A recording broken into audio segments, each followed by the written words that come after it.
ધાંગધ્રા નગરપાલિકા town hall ખાતે ઝાલાવાડની મહિલા સત્કર્મીઓનો સન્માન કાર્યક્રમ યોજાયો। નિસ્વાર્થ સેવા કરતા અનેક સંસ્થાના મહિલા આગેવાનોનું સન્માન કરવામાં આવ્યું।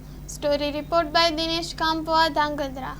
હું ડૉક્ટર રંજન ગોહિલ અહીં આવી છું આજે ધાંગધ્રામાં। અહીંયા એક બધી જ મહિલાઓને જે સમાજ સેવા કરે છે એમાં જે જયેશભાઈ ઝાલા સર છે એમને બહુ સરસ એક આયોજન કર્યું કે મહિલાઓ તો કામ કરે છે પણ મહિલાઓના કામને તમે આવકારો, હજુ મહિલા વધારે પ્રોત્સાહન આપો જેથી મહિલાઓ હજુ પણ સમાજ સેવામાં આગળ જઈ શકે। એવું સરસ અહીંયા આયોજન ઝાલા સરે કર્યું। જયેશ ઝાલા સર એમનો ખૂબ ખૂબ આભાર વ્યક્ત કરું છું કે મને પાટડી તાલુકાની હું છું, મીઠાગુડાની વતની છું। અહીંયા મને પણ એક આવકારવામાં આવી છે એ બદલ ખૂબ ખૂબ આભાર હું જયેશ ઝાલા સાહેબનો આભાર માનું છું।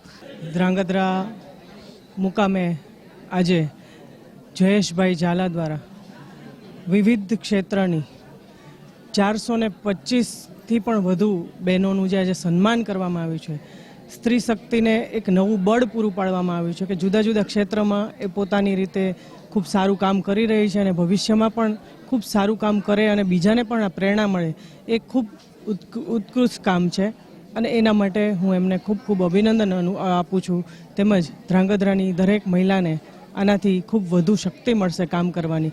જયેશભાઈ ઝાલા અને એમની ટીમને ખૂબ ખૂબ અભિનંદન કે આવું કામ તેઓ ભવિષ્યમાં પણ કરતા રહે અને અમે આપની સાથે છીએ।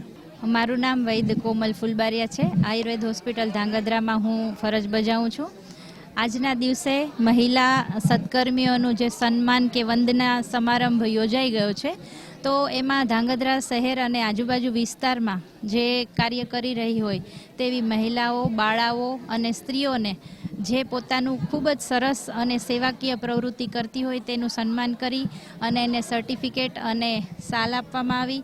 અને આવી વિવિધ સંસ્થાઓ છે, સરકારી સંસ્થાઓ છે, પ્રાઇવેટ સંસ્થાઓ છે, પોલીસ કર્મીઓ છે, હોસ્પિટલનો સ્ટાફ છે વગેરેને સન્માન કરી અને ખૂબ જ સારું પ્રોત્સાહન આપવામાં આવ્યું છે અને જેને કારણે મહિલાને પણ ખૂબ સારું એવું પ્રોત્સાહન મળ્યું જેથી તેમની પણ કામ કરવાની વૃત્તિમાં ઘણી સારી અસર જોવા મળે અને આવા પ્રકારના કાર્યક્રમો વારંવાર યોજાય અને તેમની સન્માનની ખૂબ જ સારી ભાવનાની સાથે ઝાલા સાહેબે જે આ પ્રોગ્રામ ગોઠવ્યો છે એ બદલ એમનો પણ ખૂબ જ સારો એક પ્રયત્ન છે જેથી મહિલાઓ પોતાનું કાર્ય ખૂબ સારી રીતે આગળ કરી શકે। આભાર।